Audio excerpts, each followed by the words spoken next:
teman-teman semuanya, perkenalkan kami mahasiswa dari Politeknik Negeri Kupang, jurusan Administrasi Bisnis, Program Studi Manajemen Perusahaan.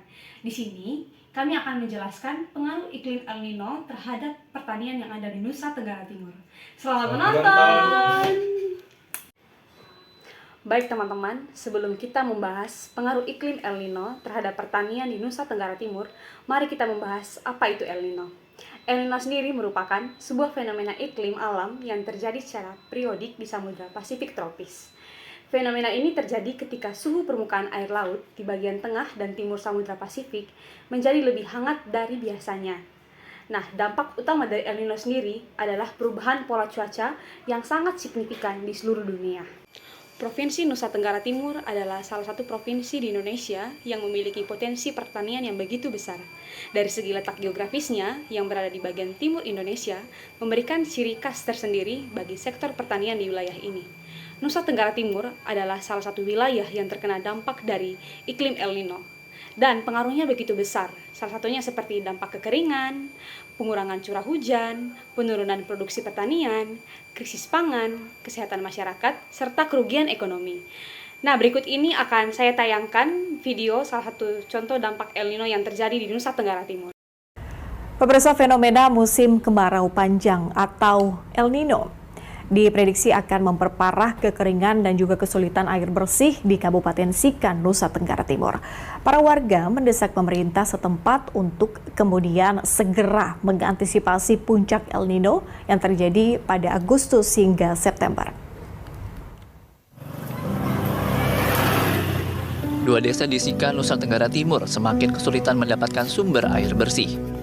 Kondisi ini diperparah dengan mulai masuknya musim kemarau di desa tersebut. Dua desa itu adalah Desa Bera dan Wolorega. Para warga mengaku kondisi ini sudah dirasakan selama bertahun-tahun. Belum adanya fasilitas air bersih yang memadai, mereka pun memanfaatkan salah satu sumur air yang berada cukup jauh dari desa mereka. Tak jarang, warga harus rela mengantri untuk mendapatkan air bersih di lokasi ini. Idelfonsa, salah seorang warga mengatakan mereka memanfaatkan air sumur itu hanya untuk minum dan memasak. Sedangkan untuk mandi, para warga menggunakan air sungai. Dari tahun 87. Berarti sudah puluhan tahun ya keluarga menderita air seperti ini? Iya, air kami hanya ada di sini semua. Semua kami di sini ada di Hanya sini. untuk minum. Kalau untuk mandi, sekali atau di bagaimana? kali. Mandi di kali. Di sini jarang mandi di sini karena tuan tanah sini larang, orang larang kan.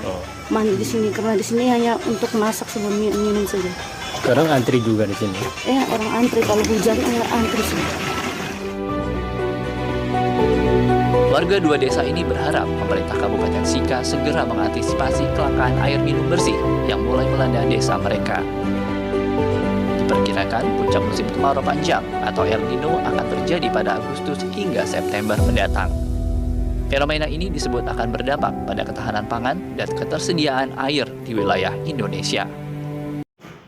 Nah, kami memberikan usulan dan sasaran untuk pengembangan pengelolaan sumber daya alam serta pemanfaatan teknologi setelah periode El Nino di Nusa Tenggara Timur dapat mencakup berbagai upaya untuk meningkatkan ketahanan lingkungan, ekonomi, sosial masyarakat. Nah, beberapa hal usulan yang bisa dijalankan meliputi yang pertama, pengembangan infrastruktur irigasi dan pengelolaan air, meliputi perbaikan sistem irigasi dan pemanfaatan teknologi pengelolaan air yang lebih efisien untuk mengurangi risiko kekeringan dan meningkatkan pasokan air bagi pertanian serta kebutuhan domestik masyarakat setelah El Nino. Yang kedua, yaitu inovasi pertanian adaptif, yaitu di mana penerapan teknologi pertanian berbasis data dan praktik adaptif untuk membantu petani menghadapi perubahan iklim yang lebih ekstrim, seperti pengembangan sistem irigasi tetes, penanaman varietas tanaman yang lebih tahan kekeringan, dan penggunaan pupuk organik untuk meningkatkan kesuburan tanah. Yang ketiga yaitu adanya pengembangan energi terbarukan, yang dimana penggunaan sumber energi terbarukan seperti panel surya dan turbin angin untuk mengurangi ketergantungan pada bahan bakar fosil dan juga menurunkan emisi gas rumah kaca serta memperluas akses listrik di daerah terpencil. Yang keempat yaitu pengelolaan hutan dan lahan berkelanjutan, yang dimana adanya implementasi kebijakan pengelolaan hutan dan lahan yang berkelanjutan untuk memulihkan ekosistem alam dan juga mengurangi risiko banjir alam, yang seperti banjir, tanah longsor, dan kebakaran hutan pasca El Nino. Yang kelima yaitu pengembangan pariwisata berkelanjutan, yang dimana adanya pemanfaatan teknologi informasi dan promosi pariwisata digital untuk mengembangkan sektor pariwisata Nusa Tenggara Timur secara berkelanjutan. Nah, dengan tujuan untuk meningkatkan pendapatan masyarakat lokal serta memperkenalkan potensi alam dan budaya yang unik di daerah tersebut. Yang keenam yaitu penguatan kapasitas masyarakat, seperti pelatihan dan edukasi mengenai adaptasi terhadap perubahan iklim. Nah, juga manajemen risiko bencana serta praktik pertanian dan pengelolaan sumber daya alam yang berkelanjutan, berguna untuk meningkatkan kapasitas masyarakat dalam menghadapi tantangan pasca El Nino. Yang ketujuh, adanya kemitraan dan kolaborasi, yang dimana ini untuk mendorong kerjasama antara pemerintah sektor swasta, lembaga akademis, dan masyarakat sipil dalam mengembangkan solusi inovatif dan berkelanjutan untuk mengatasi dampak iklim El Nino, serta meningkatkan ketahanan lingkungan dan ekonomi di Nusa Tenggara Timur dengan mengimplementasikan usulan dan juga sasaran. Diharapkan Nusa Tenggara Timur dapat memperkuat ketahanan masyarakat terhadap perubahan iklim yang meningkatkan pemanfaatan sumber daya alam secara lebih berkelanjutan untuk kesejahteraan bersama. Sedangkan untuk tahap implementasi yang ketiga yaitu berikut adalah langkah-langkah implementasi ya dari usulan-usulan yang telah saya sebutkan tadi. Yang pertama itu seperti analisis kebutuhan ya dan penetapan prioritas untuk mengidentifikasi kebutuhan masyarakat dan juga lingkungan pasca El Nino melalui survei lapangan, seperti konsultasi ahli dan forum partisipatif. Nah, dan berikut juga kita akan tentukan prioritas berdasarkan urgensi dan dampak yang mungkin terjadi. Nah, keduanya adanya implementasi perencanaan dan desain program, yang dimana di sini kita akan rancang program implementasi yang meliputi detail aktivitas, anggaran, jadwal pelaksanaan, serta indikator keberhasilan dan evaluasi. Yang dimana di sini kita harus pastikan program mencakup semua usulan dan target itu telah ditetapkan. Nah, ketiga yaitu adanya implementasi mobilisasi sumber daya, yang dimana di sini kita akan alokasikan sumber daya yang dibutuhkan, termasuk adanya anggaran, itu personel, teknologi, dan juga infrastruktur ya. Dan yang berikut, kita juga akan memastikan tersedianya dukungan secara finansial dan juga teknis yang memadai untuk melaksanakan program secara efektif. Oke, berikut yang keempat, yaitu adanya implementasi program, yang dimana ini dilakukan implementasi program sesuai dengan rencana yang telah dirancang. Nah, jadi ini termasuk dengan pemasangan infrastruktur irigasi dan juga pelatihan petani tentang teknologi pertanian yang adaptif, instalasi sistem energi terbarukan, pelaksanakan kebijakan pengelolaan hutan dan juga lahan, serta lain-lain. Yang kelima itu adanya implementasi, monitoring, dan evaluasi, yang di sana di sini kita ditugaskan untuk pantau kemajuan program secara berkala untuk memastikan target itu tercapai. Kemudian kita akan melakukan identifikasi masalah yang muncul selama melakukan implementasi, dan juga kita akan melakukan penyesuaian jika diperlukan.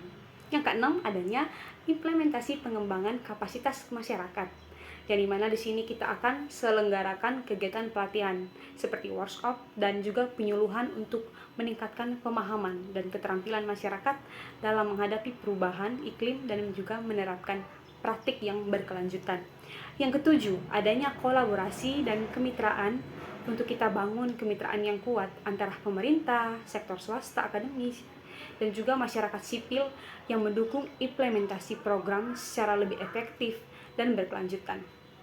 Berikut yang ke-8, adanya diseminasi informasi, yang dimana di sini kita akan disosialisasikan program kepada masyarakat melalui berbagai media, seperti adanya pertemuan komunitas, media sosial, brosur, dan sebagainya. Berikut yang ke-9, kita akan melakukan evaluasi penyesuaian. Nah, di mana di sini evaluasi program secara menyeluruh setelah implementasi. Kemudian kita akan melakukan identifikasi pencapaian, keberhasilan, dan juga tantangan yang dihadapi. Dan juga digunakan hasil evaluasi untuk merencanakan langkah selanjutnya atau program penyusunan program di masa depan. Dan dengan mengikuti langkah-langkah ini secara sistematis, diharapkan implementasi usulan untuk mengatasi dampak El Nino di Nusa Tenggara Timur dapat berjalan dengan efektif dan bisa memberikan dampak yang positif bagi masyarakat sekitar dan juga untuk lingkungan. Nah, berikut adanya tantangan yang dihadapi meskipun usulan dan pelaksanaan program-program untuk mengurangi dampak El Nino di Nusa Tenggara Timur ini memiliki potensi untuk memberikan manfaat yang sangat signifikan, tetap akan ada beberapa tantangan yang mungkin dihadapi dalam prosesnya. Nah, berikut di sini ada beberapa tantangan yang perlu diperhatikan. Itu yang pertama, ya, adanya keterbatasan sumber daya. Nah, salah satu tantangan utama adalah keterbatasan sumber daya, termasuk keuangan, tenaga kerja, teknologi, beserta infrastruktur.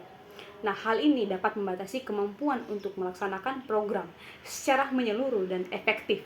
Nah, kedua, ketidakpastian iklim, ya, meskipun upaya dilakukan untuk mengatasi dampak El Nino, tetapi masih ada ketidakpastian dalam perubahan iklim dan juga dampaknya. Hal ini tuh dapat menyulitkan perencanaan dan juga implementasi program jangka panjang. Yang ketiga, adanya partisipasi masyarakat. Keberhasilan implementasi program itu sangat tergantung pada partisipasi aktif masyarakat, yang dimana tantangan dapat muncul dalam menggerakkan partisipasi masyarakat, terutama jika ada ketidakpercayaan atau ketidakmampuan dalam pengorganisasian secara koordinasi. Yang keempat, adanya ketahanan institusi, yang dimana penting untuk memastikan ketahanan dan juga kesiapan institusi pemerintah dan non-pemerintah dalam melaksanakan program. Yang dimana di sini diperlukan koordinasi yang lebih baik antara lembaga dan aktor terkait. Nah, yang kelima di sini adanya perubahan kebijakan dan juga politik, yang dimana di dalam perubahan kebijakan atau politik itu dapat mempengaruhi kelangsungan program yang telah direncanakan dan diimplementasikan. Hal ini dapat mempengaruhi alokasi sumber daya, prioritas pembangunan, dan juga dukungan politik untuk program-program tersebut. Berikut yang keenam, kesiapan teknologi. Nah, tantangan terkait dengan kesiapan teknologi itu meliputi akses, pelatihan, biaya, implementasi, dan teknologi yang sangat tinggi. Yang ketujuh, itu adanya kondisi ekonomi dan sosial, yang dimana kondisi ekonomi dan sosial masyarakat di Nusa Tenggara Timur juga dapat menjadi tantangan, terutama jika kita terdapat ketimpangan sosial ekonomi, kemiskinan, atau kurangnya akses terhadap pelayanan dasar. Berikut ke-8, ketergantungan pada pendanaan eksternal. Ketergantungan pada pendanaan eksternal dapat menyebabkan ketidakpastian jangka panjang. Oleh karena itu, pentingnya mengembangkan sumber pendanaan lokal yang berkelanjutan. Meskipun tantangan-tantangan ini dapat menjadi hambatan dalam implementasi program untuk mengatasi dampak El Nino di Nusa Tenggara Timur, namun dengan komitmen, kolaborasi, dan pendekatan yang terintegrasi, banyak dari tantangan ini dapat diatasi untuk mencapai tujuan yang diinginkan. Berikut adanya proyeksi keuangan untuk menerapkan usulan dan juga strategi untuk mengatasi dampak El Nino di Nusa Tenggara Timur akan menghadapi tantangan kompleks, terutama dalam hal proyeksi keuangan. Nah, berikut di sini saya akan jelaskan ada beberapa proyeksi keuangan yang mungkin akan terjadi beserta dampak dari beberapa tantangan yang telah dijelaskan. Yang pertama itu adanya pengeluaran awal tinggi, ya, di mana proyeksi keuangan awal dapat menunjukkan pengeluaran yang tinggi untuk investasi, infrastruktur, teknologi, dan juga pelatihan yang diperlukan. Nah, tantangan keterbatasan sumber daya ini dapat menghambat pencapaian investasi awal yang diperlukan. Yang kedua itu adanya biaya operasional dan pemeliharaan. Nah, selain investasi awal, proyeksi keuangan juga harus memperhitungkan biaya operasional, ya, dan juga pemeliharaan jangka panjang. Dan juga ini meliputi adanya biaya pengoperasian, infrastruktur, perawatan teknologi, dan kegiatan pemantauan dan evaluasi. Dan juga adanya ketidakpastian iklim dan risiko perubahan kebijakan bisa mempengaruhi estimasi biaya ini. Nah, yang ketiga itu adanya pendanaan dan ketergantungan eksternal, yang dimana tantangan keterbatasan sumber daya lokal dapat menyebabkan ketergantungan pada pendanaan eksternal. Dan proyeksi keuangan juga itu harus memperhitungkan risiko, ketidakpastian pendanaan, dan juga upaya untuk pengembangan sumber pendanaan lokal yang berkelanjutan. Nah, berikut dampak perubahan kebijakan dan politik. Nah, di sini ada perubahan kebijakan atau politik dapat berdampak sangat signifikan pada proyeksi keuangan. perubahan regulasi atau alokasi anggaran itu dapat mempengaruhi kelangsungan program dan memaksa perubahan dalam rencana keuangan. Nah, dan juga adanya pendapatan dan manfaat jangka panjang ya. Itu di mana proyeksi keuangan harus memperhitungkan pendapatan dan manfaat jangka panjang dari program-program tersebut. Nah, tantangan dalam mengukur dan memprediksi dampak jangka panjang dapat mempengaruhi akurasi proyek keuangan. Nah, berikut yaitu adanya manajemen risiko keuangan. Dalam perubahan iklim ini dan ketidakpastian ekonomi dapat meningkatkan risiko keuangan. Yang dimana proyeksi keuangan itu harus memperhitungkan upaya manajemen risiko yang tepat untuk mengurangi dampak potensial dari risiko-risiko ini. Nah, dengan mempertimbangkan tantangan-tantangan yang dihadapi dengan mengintegrasikannya dalam proyeksi keuangan yang matang, organisasi atau pemerintah yang bertanggung jawab itu akan dapat membuat keputusan yang lebih baik dalam alokasi sumber daya dan juga merencanakan strategi implementasi yang efektif untuk mengatasi dampak El Nino di Nusa Tenggara Timur. Nah, berikut ini adanya solusi ya dari proyeksi keuangan di atas ya. Berikut beberapa solusi yang bisa dipertimbangkan ya untuk menghadapi tantangan proyeksi keuangan dalam implementasi usulan-usulan untuk menangani dampak El Nino di Nusa Tenggara Timur. Itu yang pertama ya. 1. Adanya pengelolaan sumber daya yang efisien. Nah, di sini akan diprioritaskan penggunaan sumber daya dengan bijaksana dan juga fokus pada kebutuhan mendesak dan alokasi sumber daya secara proporsional. Nah, untuk solusi dengan dampak terbesar dan biaya terendah. Yang kedua adanya diversifikasi sumber pendanaan, yang dimana di sini kita harus cari berbagai sumber pendanaan seperti dana pemerintah, pinjaman, bantuan donor, investasi swasta, dan juga pendapatan lainnya. Ketiga adanya pengembangan sumber daya lokal, di mana di sini kita akan tingkatkan kapasitas masyarakat dalam mengelola sumber daya lokal dan bangun kemitraan dengan sektor swasta untuk mendukung ekonomi lokal. Yang keempat, adanya kolaborasi antar pihak, di mana di sini kita akan bangun kemitraan antara pemerintah dengan sektor swasta, lembaga akan membangun lembaga akademis dan masyarakat sipil untuk membagi beban keuangan dan juga meningkatkan efisiensi. Nah, berikut di sini ada 5-nya. Manajemen risiko yang cermat, di mana identifikasi dan juga kita akan melakukan evaluasi risiko serta kita terapkan strategi manajemen risiko seperti cadangan dana darurat atau asuransi. Nah, keenam di sini adanya pemantauan dan kita akan melakukan evaluasi berkelanjutan. Nah, di sini kita akan melakukan evaluasi secara terus-menerus untuk mengidentifikasi perubahan kondisi dan membuat penyesuaian yang diperlukan. Nah, dengan menerapkan solusi-solusi ini, diharapkan organisasi atau pemerintah yang terlibat dapat mengelola proyeksi keuangan dengan lebih efektif dan juga meminimalkan dampak dari tantangan-tantangan yang dihadapi dalam kita mengimplementasikan program-program untuk mengatasi dampak El Nino di Nusa Tenggara Timur.